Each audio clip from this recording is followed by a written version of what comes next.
हमारे पास जो फीडबैक है उसमें बंगाल की जनता ने अपना भविष्य पहले चरण में ही तय कर लिया।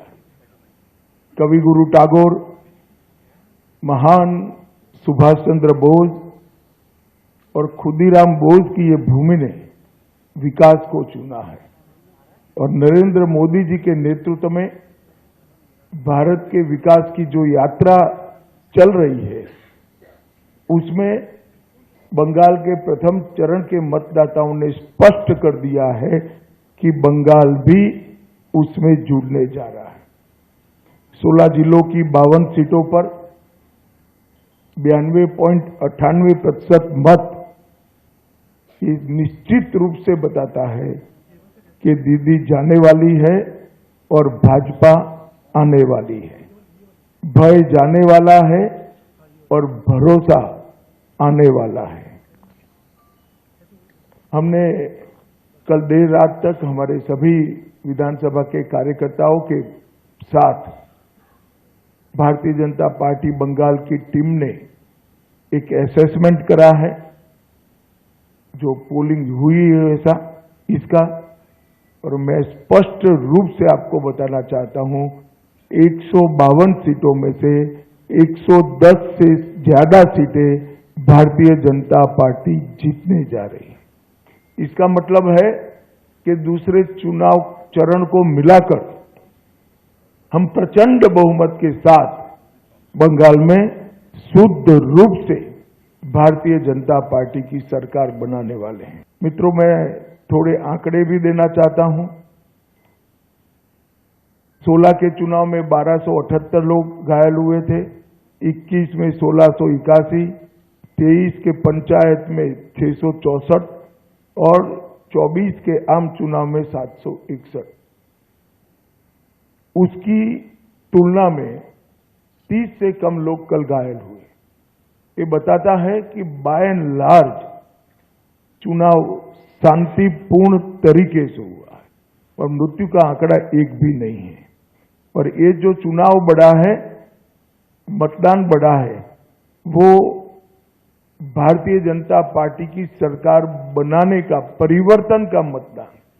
क्योंकि जिस तरह से प्रधानमंत्री जी और हमारे बाकी नेताओं की रैलियों को प्रतिसाद मिला है, रोड शो को प्रतिसाद मिला है, वो प्रतिसाद कल प्रथम चरण में बैलेट मशीन के अंदर बंद हो गया है। एक बहुत बड़ी आशंका यहां व्यक्त की जाती थी कि जन समर्थन तो है मगर पोलिंग स्टेशन पर पहुंचेगा क्या?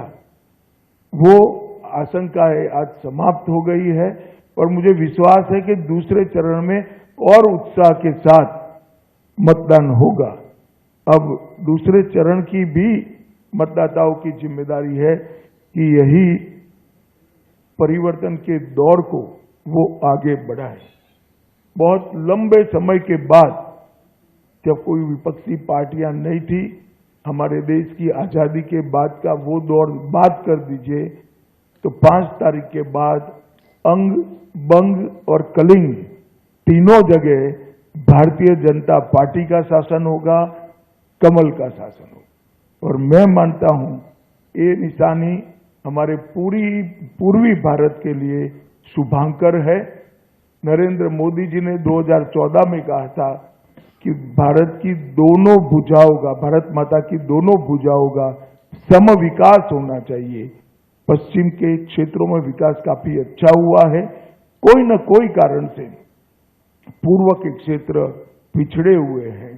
पूरा नॉर्थ ईस्ट, बंगाल, बिहार, उड़ीसा, ये पूरा भारतीय जनता पार्टी का शासन आने के बाद ये जो शुरुआत मोदी जी ने करी है पूर्व के विकास की, पूर्वोदय की, इसकी भी गति तीव्रता के साथ बढ़ेगी। मित्रों, एक बंगाल की मुख्यमंत्री में चुनाव आयोग,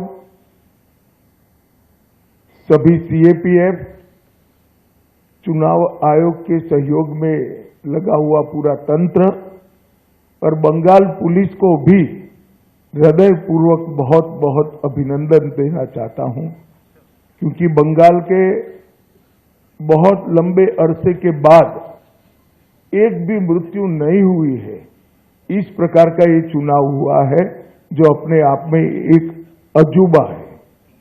तो मैं चुनाव आयोग और चुनाव आयोग के तत्वाधान में सभी सुरक्षाकर्मी और सभी तंत्र को हृदयपूर्वक अभिनंदन देना चाहता हूं। भारतीय जनता पार्टी की प्रेस वार्ता में स्वागत है। कल बंगाल विधानसभा 2026 के चुनाव के प्रथम चरण में मतदान के सारे बंगाल के रिकॉर्ड तोड़ते हुए बंगाल की जनता ने अभूतपूर्व उत्साह और जोश के साथ बंगाल में परिवर्तन के लिए वोट डाला है। मतदान का जो प्रतिशत सामने आया है वो पूरे देश के लोकतंत्र में भरोसा करने वाले लोगों का उत्साह बढ़ाने वाला है। मैं सबसे पहले तो प्रथम चरण में वोट डालने वाले सभी बंगाल के मतदाताओं का बहुत बहुत अभिनंदन करना चाहता हूं और धन्यवाद भी करना चाहता हूं कि आप भय से भरोसे की ओर की एक यात्रा को बहुत अच्छे तरीके से शुरू किए हैं और दूसरे चरण के मतदाता भी भय से भरोसे की यात्रा को आगे बढ़ाएंगे। यहां एंटी इनकम्बेंसी चरम पर है। गत चुनाव में भी चरम पर थी, मगर गत चुनाव में वोटिंग जितना भयमुक्त होना चाहिए उतना नहीं हुआ था। ढेर सारे बूथ लूटे गए थे, ढेर सारी जगह पे गांवों से मतदाता को निकलने नहीं दिया गया था। वहां तक कि हमारे कुछ कार्यकर्ताओं ने प्रयास किया था कि तृणमूल के झंडे लेकर जुलूस निकाल कर वोट डालने जाए तो शायद देने देंगे, मगर ये भी सफल नहीं हुआ था। इस चुनाव में शुरुआत से मतदाता सूची का शुद्धिकरण हुआ है। ढेर सारे फर्जी मतदाता कट गए हैं, ढेर सारे घुसपैठियों के नाम कटे हैं। प्रशासन ने और पुलिस ने और सीएपीएफ ने सुरक्षा का चौक चौबंद व्यवस्था करा है और चुनाव आयोग ने भी अपनी पैनी नजर भयमुक्त वोटिंग के लिए बनाकर रखी है। और इसके कारण मुझे पूरा भरोसा है कि जो रोष है, ये रोष की अभिव्यक्ति मुक्त मन से चुनाव में हुई है, परिणाम हमारे पक्ष में आए। बंगाल की मुख्यमंत्री जी अफवाह फैला रही हैं कि बंगाल में अगर भाजपा का शासन आया तो बाहरी लोग शासन करेंगे। मैं दीदी को बताना चाहता हूं, दीदी बंगाल का अगला मुख्यमंत्री बंगाल में ही जन्म लेने वाला, बंगाली मीडियम में पढ़ा लिखा और बंगाली बोलने वाला होगा। इतना ही है कि आपका भतीजा नहीं होगा, वो भारतीय जनता पार्टी का कार्यकर्ता होगा। आज मैं बाकी सारे जो क्षेत्र बचे हैं उन लोगों को भी कहना चाहता हूं कि भारतीय जनता पार्टी की सरकार बनने के बाद व्यापारियों से कोई भतीजा टैक्स, भाईपो टैक्स नहीं लिया जाएगा। सिंडिकेट को हम समाप्त कर देंगे। जो प्रशासन का राजनीतिकरण हुआ है और राजनीति का क्रिमिनलाइजेशन हुआ है, वो एक प्रकार से नासूर बना हुआ है, उसको भी हम बंगाल की जनता को ये नासूर से मुक्त कराएंगे।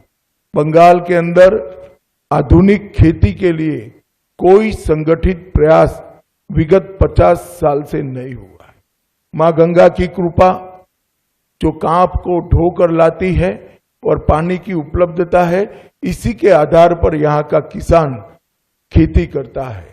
आने वाले दिनों में हमने तय किया है कि किसान की खुशहाली के लिए यहाँ के सारे परंपरागत क्रॉप है, इसके बड़े रिसर्च सेंटर हम यहाँ पर बनाएंगे, चाहे आलू हो, चाहे धान हो, चाहे बंगाल की मालदा की मसूर आम हो।